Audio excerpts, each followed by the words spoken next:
हिसाब से हम लोगों ने उम्मीद किया था कि वो गाना होगा, सेम टू सेम उसी हिसाब का मतलब ये गाना है। गौरा हो हमार अखिए के सोझा मतलब फुल्ली एकदम तगड़ा सॉन्ग है और बहुत अच्छा सॉन्ग है। मतलब अभी तक अगर देखा जाए तो बोलो। हेलो दोस्तों, स्वागत है हमारे चैनल में। अगर अपना है तो इस चैनल को सब्सक्राइब कीजिए, अगर पेज पर देख रहे हो तो फॉलो कीजिए। तो भैया फाइनली पावर स्टार का गाना आ चुका है, एकदम गौरा हो मतलब अम्मा फिल्म से बहुत ही तगड़ा सॉन्ग है। जिस हिसाब से हम लोगों ने उम्मीद किया था कि वो गाना होगा, सेम टू सेम उसी हिसाब का मतलब ये गाना है। एकदम भक्तिमय गाना है, बहुत ही तगड़ा सॉन्ग है। आप लोगों को सुनने के बाद लगा कि हाँ कुछ गाना। पहले टाइटल सुन लीजिए। गौरा हो हमार अखिए के सोझा रहना।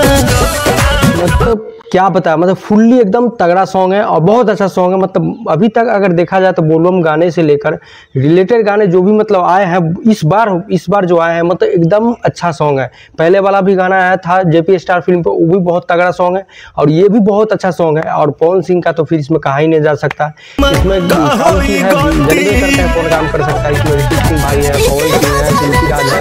मतलब बहुत ही अच्छा मतलब इन्होंने प्रदर्शन किया है और बहुत ज़्यादा इफेक्ट इसमें लिया गया है और बहुत ही तगड़ा सॉन्ग है। सरगम आकाश जी ने म्यूजिक दिया है, बहुत ही तगड़ा सॉन्ग है। और इस गाने की अगर बात किया जाए तो गाना बहुत ही तगड़ा है और एकदम सावन का गाना है। इसमें एकदम लगता है कि हाँ सावन का फील है, क्योंकि ये गाना ही कुछ इस तरीका का बनाया गया है।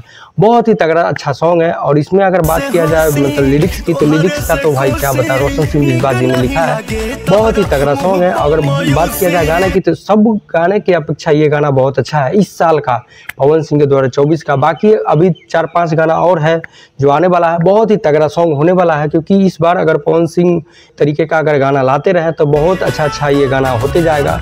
और वो पावर स्टार फिर से पावर स्टार अपने मूड में आ चुके हैं और बहुत पुराना फील उनका आने लगा है इस गाने से। सावन में कुछ अलग ही इस प्रकार दिख रहे हैं और बहुत सारे चीज़ों से दूर हट के, अश्लील जो होता है उससे दूर, जीजा साली चाहे कुछ भी वो हट के इस गाना को लाया है।